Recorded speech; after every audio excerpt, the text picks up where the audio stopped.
So RJ basically had chest down paralysis. He was very sick. Like we're talking, he was diabetic, he had kidney disease, he had, I mean, his whole body was shut down. He was also very overweight. And he ended up healing himself. So tapping into universal energy, drawing that in, understanding that we are part of something much bigger. We've forgotten about that. And his message is, hey, you know, we're a spirit inhabiting this physical body. You know, when we become diseased, when there is dis-ease, it's because we're disconnecting from self. Mm-hmm. So he has this lovely quote. I just love it. Like it's one of the most powerful. I mean, the guy speaks very succinctly. I love how he speaks. He speaks a little bit different than a lot of the people who are saying similar things, but he has his own language. And healing is the deconstruction of the false self. Because we have to understand that when we identify with, for example, the labels, like I'm a mom, I'm a yoga teacher, or our belief systems, like I'm not good at that, or I should do more, or we identify or get stuck in the past, like I had this shitty thing happen to me and oh my God, you know, that shitty thing happened and I'm still stuck there reliving that. Or we're like always focused on the future, like always worrying about something that is going to go wrong, or, you know, when I get this, I can be happy. That's all the false self, right? The true essence of who we are is never ending. It's always there. Essentially, we are love, joy. We are universality. We are these light beings, and we forget that. So his whole point is when we want to heal, we have to understand that we're essentially not our minds. We are not our minds. We are not our belief systems, right? It's we have beliefs, we have thoughts, we have emotions, but that's not the essence of who we are, right? So when our minds get still, when we get really quiet and we're in the present moment, then who is that that's in the present moment? Right? That's the true self. That's not the false self. So Mm-hmm. he's a very interesting dude. And his book is, I really like the way he explains it. And again, it's just another way of relating to the information that you're reading in module 8, right? We're talking about it in module 8 from the lens of yogic philosophy, right? We're talking about it from the Yoga Sutras.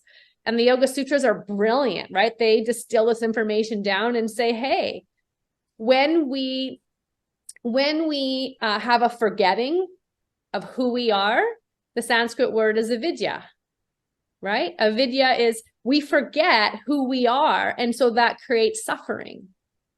We start to believe something that our parents told us when we were 5, or they ingrained something, you know, the way they treated us, that was it was their thing, but they put it on us. And all of a sudden we went, I'll give you one example for me. Somewhere along the line, because I didn't turn out to be a doctor or a lawyer or an accountant, I adopted a belief system that I'm stupid. Now, I didn't actually know that I had that belief system, right? That's my false self. But as I've been working through some things in my own process recently, this belief system has come up, like I like really strongly. And I'm going, whoa, where did that dragon come out of, right? That's a false self. Where did that come out?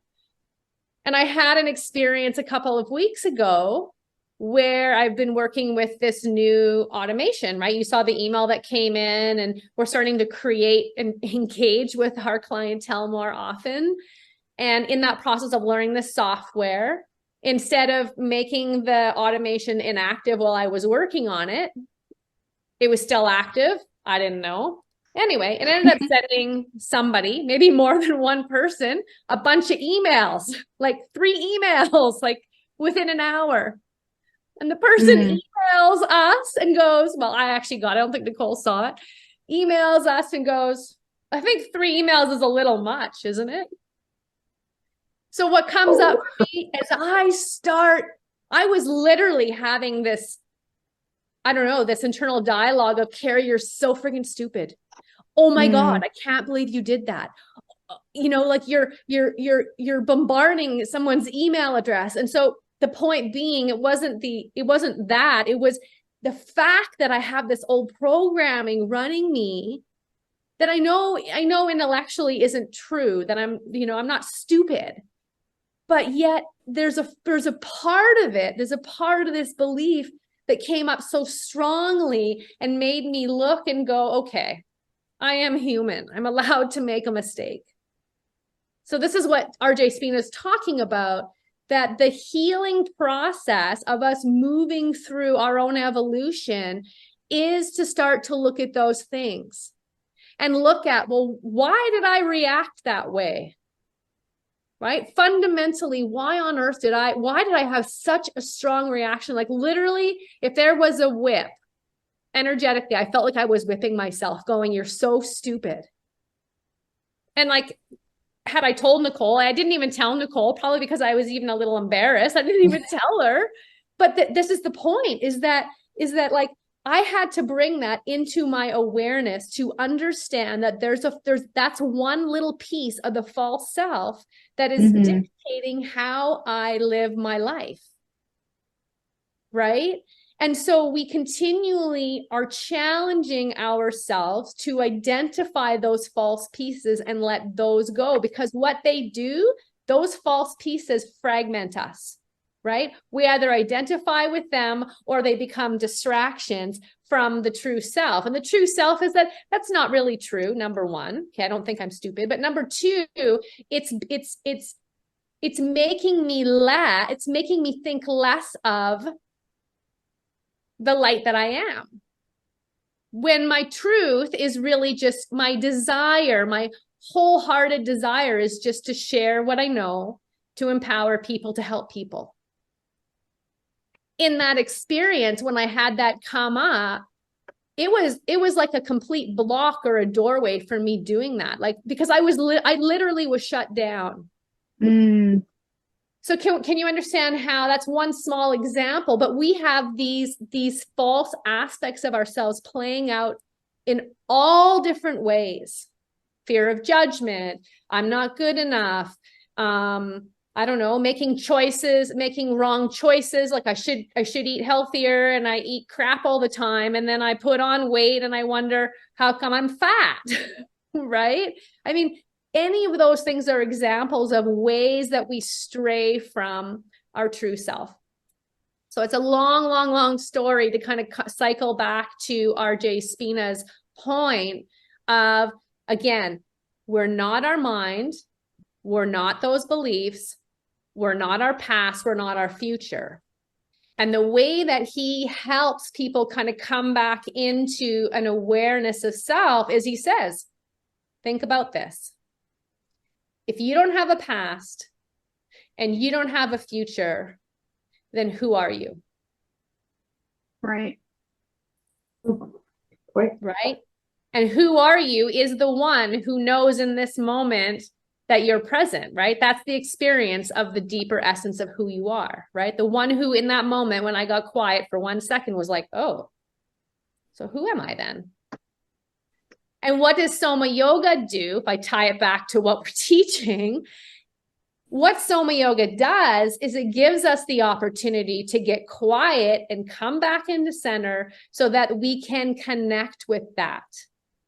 It helps us release the physical blockages that are preventing us from being here, like that pain and distraction. It's really hard to be present when we have a pain that won't go away.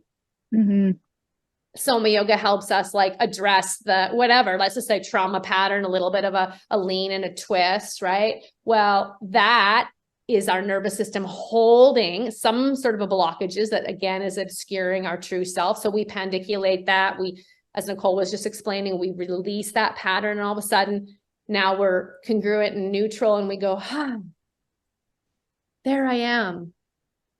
Or the story of his guy who has been so amped and doing, and maybe in the corporate world, I think you said, Nicole, he's a business guy, right? So he's busy, he's doing, right? He's in that doing. And of course he needs to do to whatever, make money, run his company. But the thing is that that's only one part of who he is, right? He got really quiet. She calmed his nervous system down, a little pendiculation, and all of a sudden he just dropped right into himself. And that is what we're going for. We're going for this understanding that we are so much more than I think that we remember, or we are tapping back into this essence of us that we kind of forget when we get too busy and too caught up.